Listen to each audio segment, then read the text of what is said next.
Sveiki, brangūs draugai. Su jumis Valdemaras ir podkastas 5 minutės. Jokių apribojimų. Paskelbiau jam, kad jo namus pasmerkiau visam laikui už šią kaltę. Jis žinojo, kad jo sūnus elgėsi šventvagiškai, bet jų nesudraudė. 1 Samuelio 3 skyrius 13 eilutė.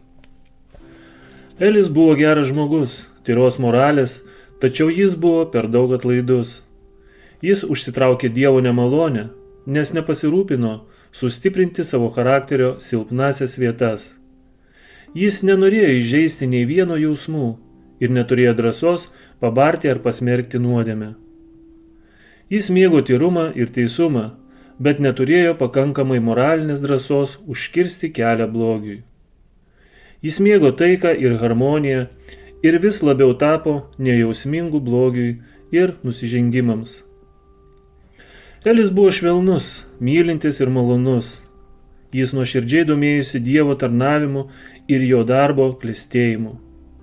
Tai buvo maldos žmogus. Jis niekada nesukildavo prieš Dievo žodžius, tačiau jam trūko charakterio tvirtumo, sudraudžiant nuodėmę ir įgyvendinant teisumą nusidėjėliui, kad Dievas galėtų panaudoti jį išlaikant Izraelį tyrą.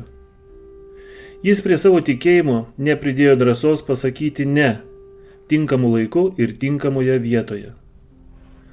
Elis žinojo Dievo valią, jis žinojo, kokį charakterį jis priims ir kokį pasmerks.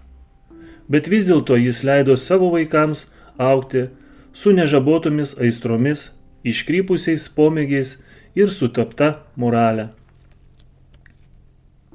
Elis supažindino savo vaikus su Dievo įstatymu ir davė puikų savo gyvenimo pavyzdį, bet tuo neužsibaigė jo pareiga. Dievas reikalavo, kad jis, būdamas ir tėvu, ir kunigu, neleistų jiems pasiekti savo pačių iškrypusiais norais. To padaryti jam nepavyko.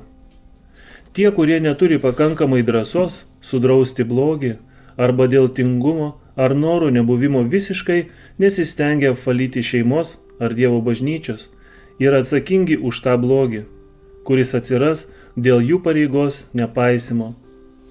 Mes esame lygiai taip pat atsakingi už blogį, kuriam galėjome užkirsti kelią kitose žmonėse, naudodamiesi savo tėviškų ar pastoriaus autoritetu, lyg šie veiksmai būtų mūsų pačių. Su jumis buvo Valdemaras ir podkastas 5 minutės.